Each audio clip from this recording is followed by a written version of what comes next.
Oi, pessoal! Olha só eu aqui com mais uma dica para vocês, né? Desta vez é o uso da vírgula, né? Perceberam que eu estou trazendo aqueles assuntos que causam mais polêmica nas provas de português e a vírgula com certeza é uma delas.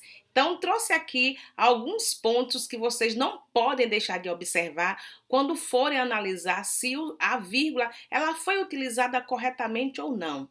Então, uma das coisas que eu quero chamar a atenção para vocês é que as orações, elas obedecem a uma ordem padrão, né? Esta ordem padrão é sujeito, verbo e complementos, né? Então, lembram desses termos sintáticos? O sujeito como sendo a pessoa ou a coisa para que nós vamos dar informação, o verbo, né, que é a alma da oração, porque indica a ação realizada pelo sujeito, e os complementos, que são aqueles termos que completam o verbo, né, sendo diretos ou indiretos. Então, além de sujeito, verbo, complementos, também os adjuntos adverbiais, aquelas informações de tempo, modo, intensidade, enfim. Então, saber desta ordem padrão pode ajudá-lo bastante no uso da vírgula. A dica é neste sentido. Se a frase estiver nessa ordem, não há motivos para virgular, porque nós jamais separamos o sujeito do verbo, jamais separamos o verbo do complemento, ou seja, dos advérbios, tá? Então lembrem bem, não se separa sujeito do verbo, nem verbo de complementos. Se a oração aparecer nesta ordem, não há sentido para haver vírgula.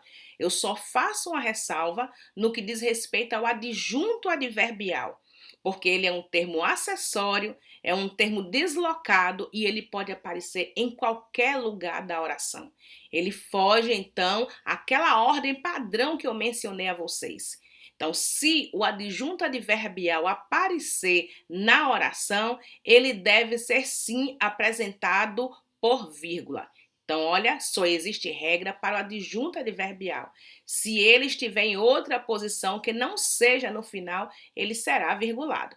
Eu digo isto porque se o adjunto adverbial aparecer no final da oração, o uso da vírgula é facultativo. Certifiquem-se disso nestes exemplos agora que eu vou mostrar. Olha só, os alunos estudam as regras gramaticais. Olha aqui a regra padrão, melhor, né? O procedimento padrão. Os alunos, é o sujeito, estudam o verbo e as regras gramaticais, o complemento desta oração. Em nenhum momento eu virgulei, né, estes termos, porque, como eu falei para vocês anteriormente, jamais se separa o sujeito do seu predicado, do seu verbo. Também jamais se separa o verbo do seu complemento. Então, nenhuma razão eu teria para usar vírgula nesta oração.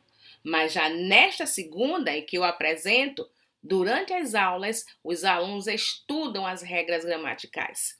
Nesta aqui, eu já utilizei o sinal de vírgula por uma razão, porque esta expressão durante as aulas é um adjunto adverbial, né? Um adjunto adverbial de tempo, por exemplo.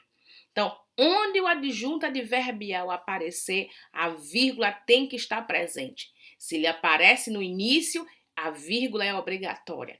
Se ele aparece dentro do período, eu teria que fechar por vírgulas este adjunto adverbial. Mas, se ele aparecer no final da oração, o uso da vírgula aí será facultativo.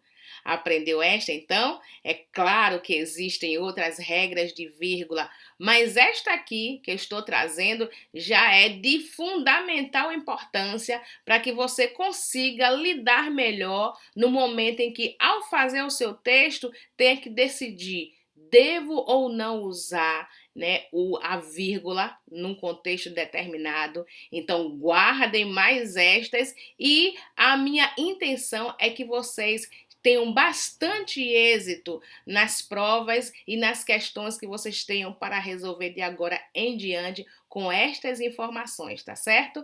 Até a próxima!